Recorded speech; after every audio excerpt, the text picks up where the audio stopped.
பிரியமானவர்களே, 1 யோவான் 1ஆம் அதிகாரம் 7ஆம் வசனத்திலே நாம் இப்படியாய் வாசிக்கிறோம்.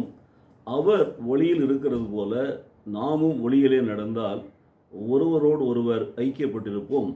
அவருடைய குமாரனாகிய இயேசு கிறிஸ்துவின் இரத்தம் சகல பாவங்களை நீக்கி நம்மை சுத்திகரிக்கும்.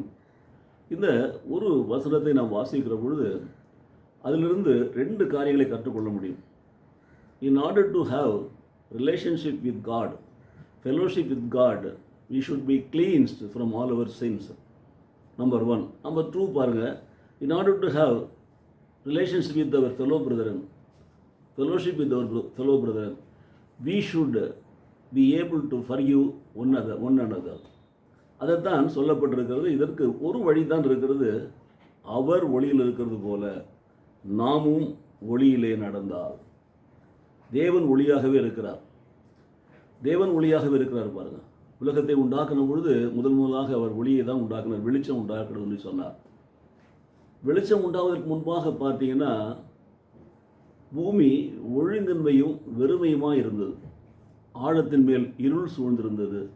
தேவ ஆவியானவர் ஜலத்தின் மேல் அசைவாடி கொண்டிருந்தார். பிதாவாகிய தேவன் வார்த்தையை சொல்லி ஒவ்வொன்றாய் உண்டாக்கினார். அவர் முதலாவது உண்டாக்குனது தான் ஒளி. ஸோ ஒளியின் தேவனை நாம் ஆராதிக்கிறோம். அவர் ஒளியில் இருக்கிறார். ஆண்டவர் இயேசு பிறப்பதற்கு முன்பாக அவருடைய வருகையை குறித்து அறிவித்த ஏசாயா தீர்க்கதரிசி புஸ்தகத்தில் 9ஆம் அதிகாரத்தில் 2ஆம் வசனத்தில் இப்படி எழுதி வைத்திருக்கிறார். இருளில் நடக்கிற ஜனங்கள் பெரிய வெளிச்சத்தை கண்டார்கள். மரண இருளின் தேசத்தில் குடியிருக்கிறவர்கள் மேல் வெளிச்சம் பிரகாசித்தது. ஆண்டவர் இயேசு பூமியில் வந்தபோது சொன்னார், நான் உலகத்திற்கு ஒளியாக இருக்கிறேன். என்னை பின்பற்றுகிறவன் இருளிலே நடவாமல் ஜீவ ஒளியை அடைந்திருப்பான் என்று சொல்லி. ஆகவே நாம் ஒளியின் பிள்ளைகளாக இருந்தால் நாம் தேவனோடு ஐக்கியப்பட்டிருப்போம். ஒளியின் பிள்ளைகளாக இருந்தால் ஒருவரோடு ஒரு ஐக்கியப்பட்டு இருப்போம். ஸோ அவர் ஒளியில் இருக்கிறது போல நாம் ஒளியிலே நடந்தால் என்ன நடக்கிறது? ஒன்று, அவர் ஒளியில் இருக்கிறது போல நாம் ஒளியிலே நடந்தால் ஒருவரோடு ஒருவர் ஐக்கியப்பட்டிருப்போம். நாம் சக மனிதர்களோடு கூட ஐக்கியப்பட்டிருப்போம் என்று சொல்லப்பட்டிருக்கிறது. ஆனால் அதை தொடர்ந்து வாசிக்கிற பொழுது இயேசு கிறிஸ்துவின் இரத்தம் சகல பாவங்களை நீக்கி நம்ம சுத்திகரிக்கும் என்று சொல்லப்படுகிறது. இப்போ நம்முடைய தேவனுக்கு நமக்கும் இடையிலே ஒரு சுவராக தடையாக இருப்பது நம்முடைய பாவம்தான். தேவனோடு உறவு கொள்ள முடியாதபடி ஐக்கியம் கொள்ள முடியாதபடி நம்மை தடுக்கிறது நம்முடைய பாவம். அப்போது நாம் நம்முடைய பாவங்களை அறிக்கை செய்தால் அவர் நம்முடைய பாவங்களை மன்னிக்கிறார். நம்முடைய பாவங்களாக கழிவு சுத்திகரித்து நம்மோடு கூட அவர் ஐக்கியப்படுகிறார். நாம் ஒருவரோடு ஐக்கியப்படுகிறோம். அதுதான் ஒப்புரவாக ஆகிக் கொள்கிறோம்.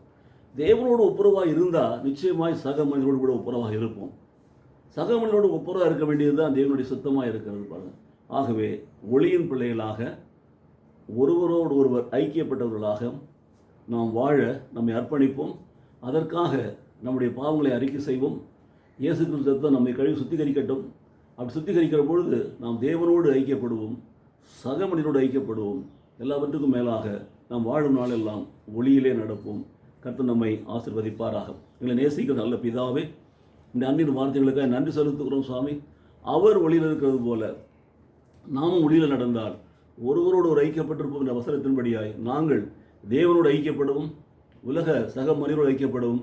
ஆண்டவரே, எங்கள் பாவங்களை நாங்கள் அறிக்கை செய்து சுத்திகரிக்கப்படும். எங்களை தாழ்த்தி ஒப்புக் கொடுத்து நாங்கள் ஜெபிக்கிறோம். இந்த நாளிலே இந்த ரத்தம் எங்களை கழுவி சுத்திகரிக்கட்டும். தேவனுடைய அன்பு உள்ளத்திலே ஊற்றப்படட்டும். தேவ ஒளியின் பிள்ளைகளாக எங்களை மாற்றும். தேவனோடும் மனிதரோடும் ஐக்கியப்பட்டு வாழ எங்களை ஆசீர்வதியும். இயேசு கிறிஸ்து நாமத்திலே பிதாவே. ஆமென், ஆமென்.